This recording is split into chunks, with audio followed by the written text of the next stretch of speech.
All right, guys. So we are live now for session 2 of Edcamp Home, and I'm going to be sharing the link via Twitter. You can find me at Miss Victoria Olson. So I'm going to moderate the session. I've invited Drew Minnick in to help facilitate this session on augmented reality.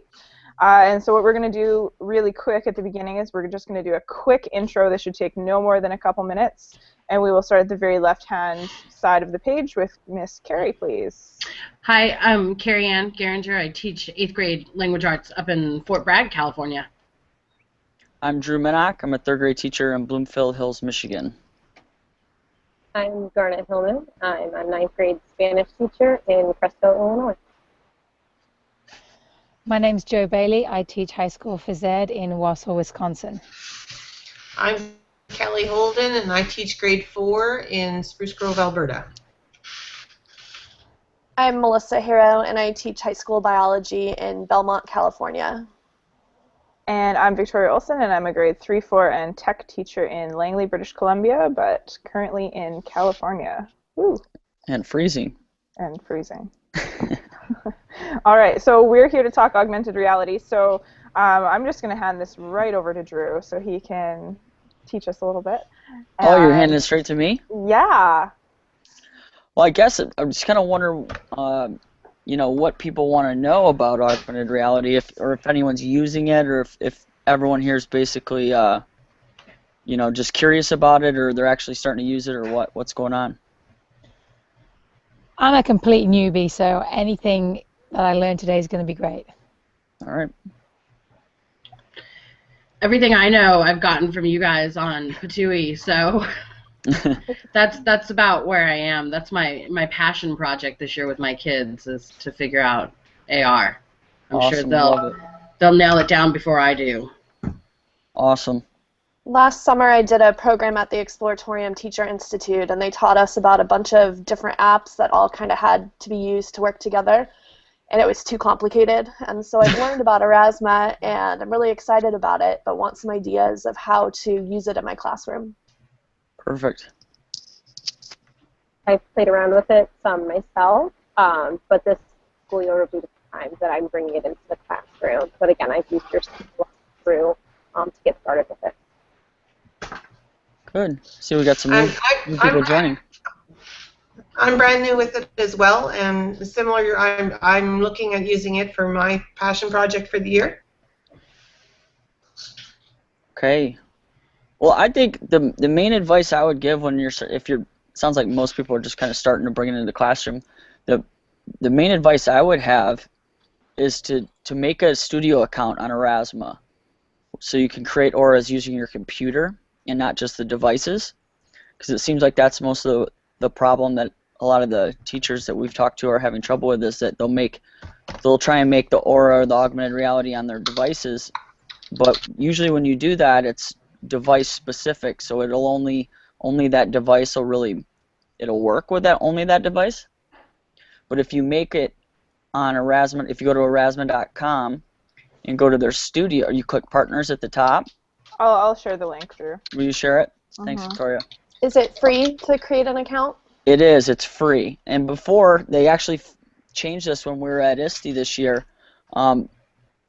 You had to wait about 48 hours at least to get an account, and now it's right away. So it only takes just a minute to create an account. They have lots of tutorial videos that are very helpful when creating them. If you go to our website, then videos up on how to create an account and how to go through each step of creating an aura and creating channels and everything to where you can actually use them in the classroom. But if you as a teacher are going to use Erasma for your kids to view something, I highly recommend doing it in a studio account. The kids creating them is a little bit different. They can use them on the devices that you have in class, because odds are those devices will always be in the classroom. So we talked to Erasma just the other day, and we're working with them to hopefully get some things fixed, because right now the studio account and the account on the device do not sync together. So hopefully they will change that. Does anybody have any questions? I'm just bit of just starting a little bit of a back channel on our talk here, so make sure if you're following it, you're still following edcampHOME hashtag as well. But I'm just going to do little tweets about what the difference between having a studio account is and having Erasma on each device. And yeah, I'm just going to try to put that out there because I think there's a lot of confusion around this. There is a lot of confusion around this because people they'll create auras on their device or on their phone to show everybody, but when they go to show someone and tell someone else to do it, it won't work because it only works on their device. That's right. So that's why it's been really confusing. And if you make an aura and want somebody else to view it, it has to be linked to a channel, and they have to go follow that channel, kind of like Twitter. So that is very important. If you do not do that, then it will not work at all.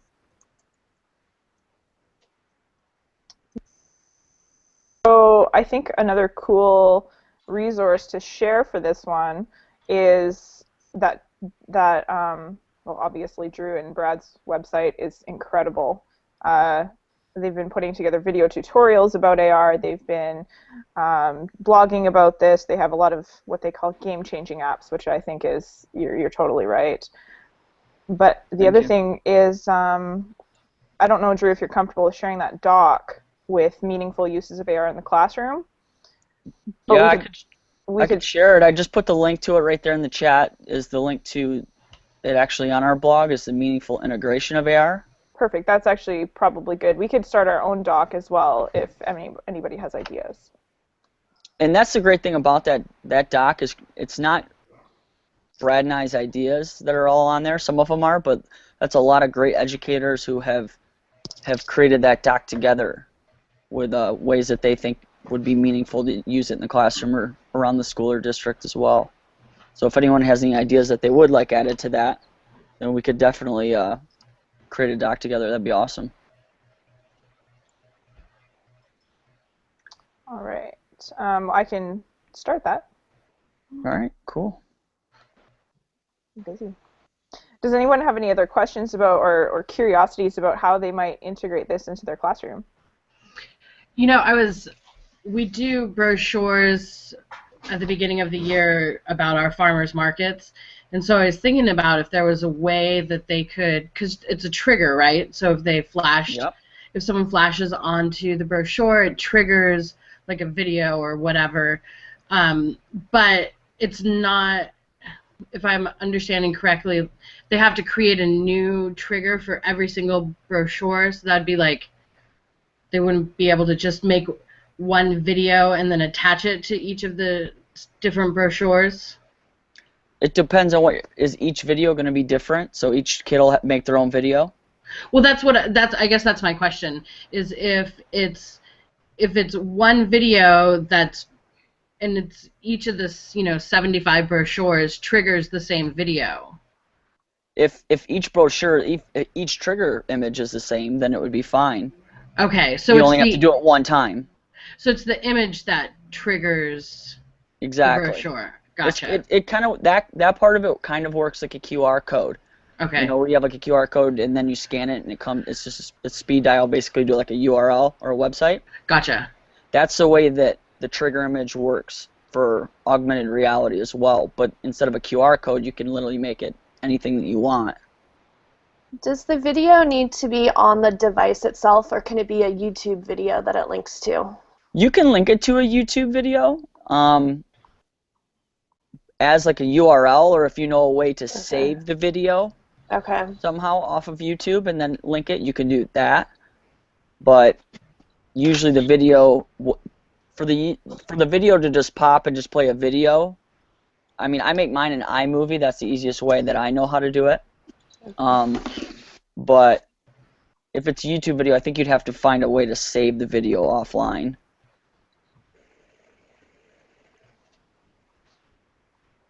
So just for you guys, so you know, and this is something I'm going to share out later with the people who are watching on YouTube right now, is I put a doc in a link in the chat pane. So if you open up your chat pane and click on that, we can all kind of collaborate on some ideas that how you want to use AR in the classroom, curiosities you have, and then I can also post that on my Twitter feed.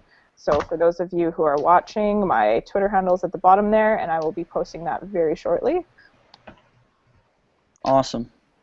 And then I can take the doc and put it on our blog if anyone wants to, if that way many more people can view it or whatever if we want to. It doesn't matter. And the cool thing, Brad and Drew, is that they have been willing to really help people get started with AR. They definitely have been reaching out to a lot of people who are curious, who don't know what it is at all, and they've modded a couple chats on the topic as well. So they're great resources if you need support in getting started. Yeah, please bug us. Please let us know if you guys have questions or anything. The great thing about it is that it brings things into the classroom that you could never really bring into the classroom. And it creates a magical type learning experience, especially for elementary kids is what we're dealing with. And even when we presented on this yesterday, all the adults and the educators in the room, they looked like kids. It was funny because they're all so excited about some of the stuff that we showed.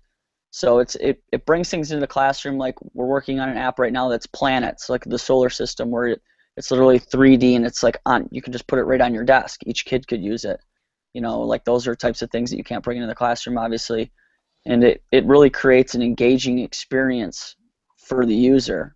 And in this case, the students, or even if you have augmented reality billboards outside of your classroom or around your school, the parents, the community members that come into school can now be engaged as long as you're following your school or classroom channel. So Drew, can you explain a little bit more how that, like the project example you just said with the solar systems, like how would that look in your classroom? What would that process look like?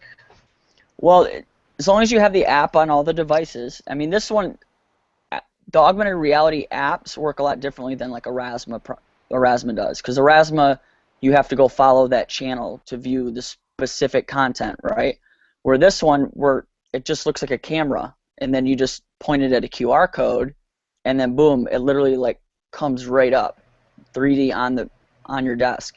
That way you can zoom in, you can see details of each planet, you can move them around, you can click on a planet or just touch it with your finger and it'll specifically only go to that planet, where you can open the planet up, see the inside, the layers of it, the crust, core, with detailed information about each section. Have you seen the app, Carrie? Have you seen him open the app before? I've not. Drew, you have it? I do. You should show it. It's really cool. I can. I think, isn't there a video on your site about it too? Not this one. We actually updated this yesterday, so it's brand new. It's still a work in progress, but it's getting there. Let's see if I can screen share this with everybody.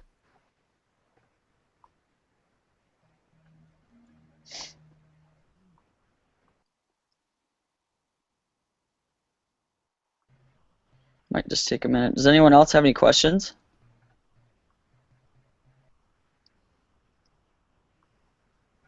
Any other ideas on the ways that they would like to use it in the classroom or anything like that?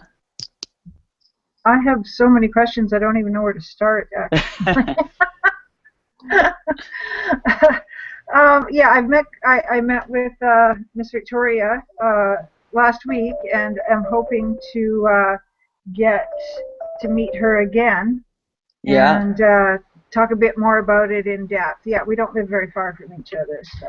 Yeah, Robin and I are going to team up on a couple things, and I'll help her out with some AR stuff. But my plan is, one of the things I would love to do is an AR scavenger hunt in the first week of school. Oh yeah, love that. Just to show, because it's magic for the kids, right? So I'll tell you what, Brad, there's a principal in Minnesota, Brad Gustafson, I'm here. I'm doing here. awesome. Over here. Are you here? He got no sends sound from baseball you. cards home to each one of the kids in his school, and he used Erasma Still to no augment sound. them. So every single time when they just put Erasma over top of it, then it's actually the baseball card comes to life, like welcoming them to the school year, and just a little welcome message, which is very cool. And he had a little video on his Twitter feed too. Yeah, he's actually following our Hangout right now. He's an awesome He's got awesome ideas. He's definitely contributed a lot to that doc. Yeah. So here, I'm going to go ahead and screen share, and I'll show you guys the Planets app real quick. It's amazing.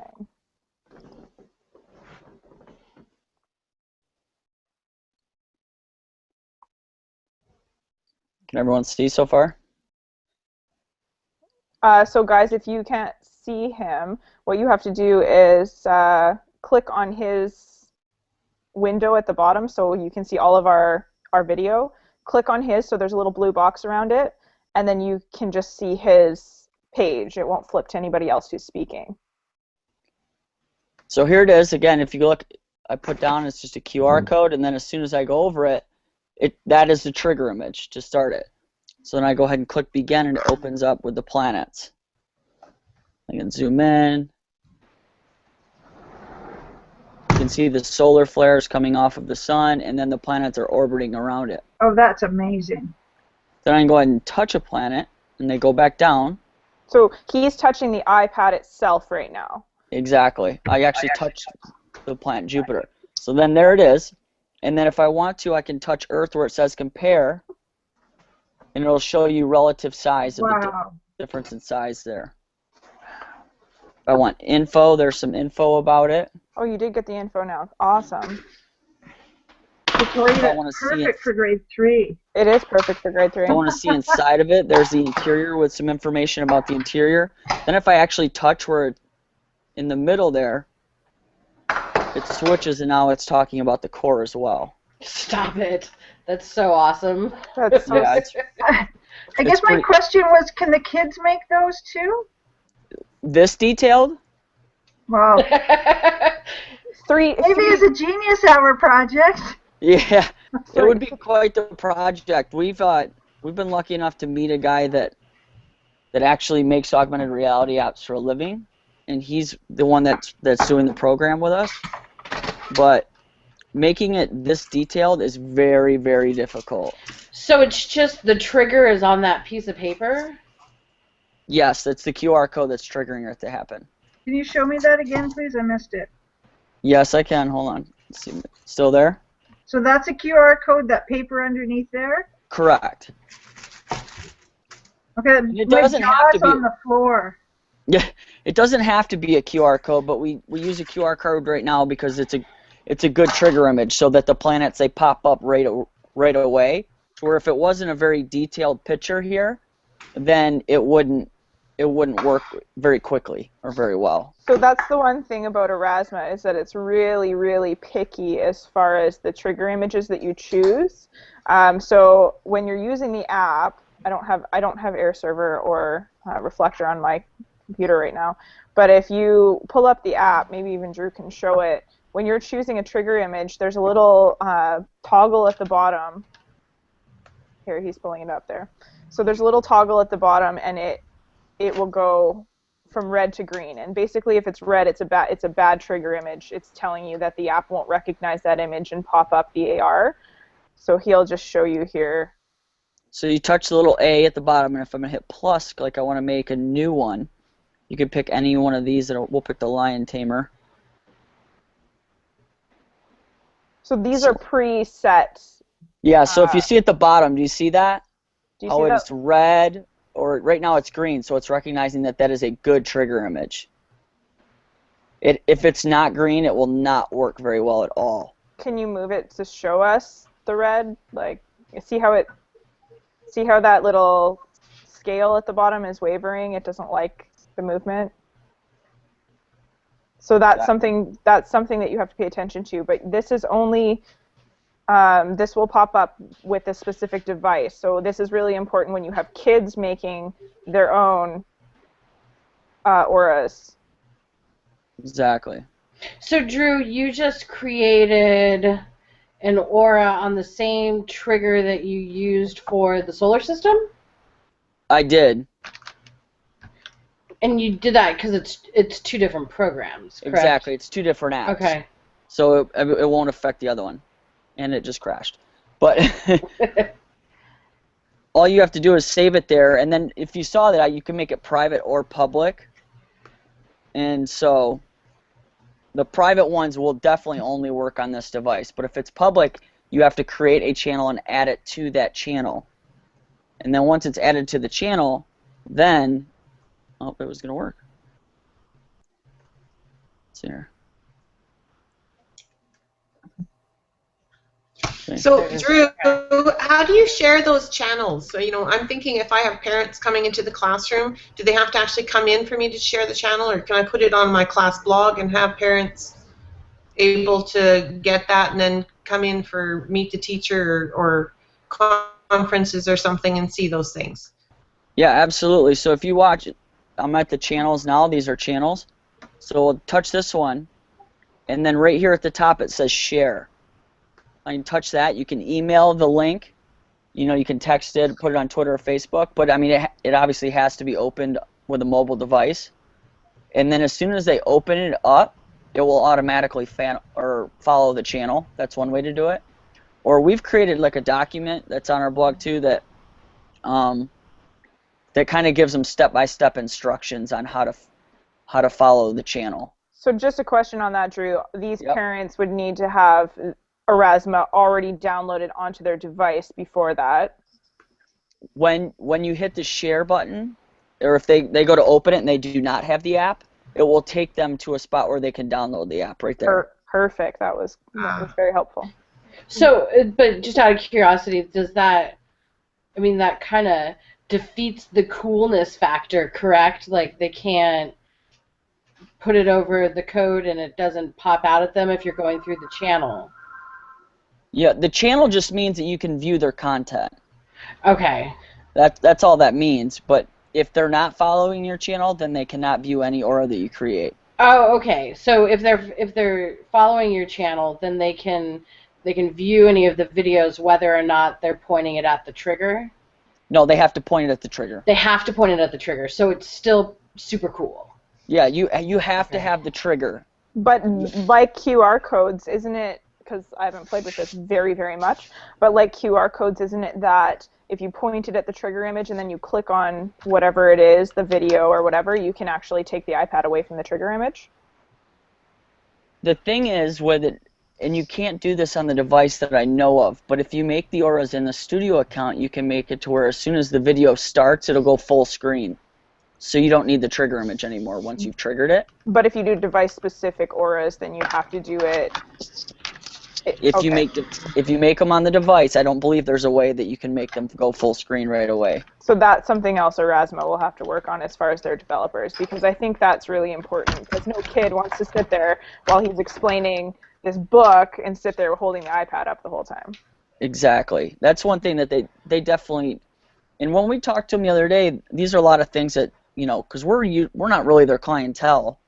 They're working with big corporations like NBC, and then they're working with Bon Jovi, Taylor Swift, and they make auras with their CD covers. So they have somebody behind a computer that's creating these auras, and so they're not creating them on the device. So they're not focused on the classroom, So they didn't even think of these things when we talked to them. They were kind of surprised by them. So so hopefully they will get them changed. I have a question, Drew. Yeah. Would you recommend just making one channel if your students are going to be creating them and putting all of them in there? Or would you recommend making one per class?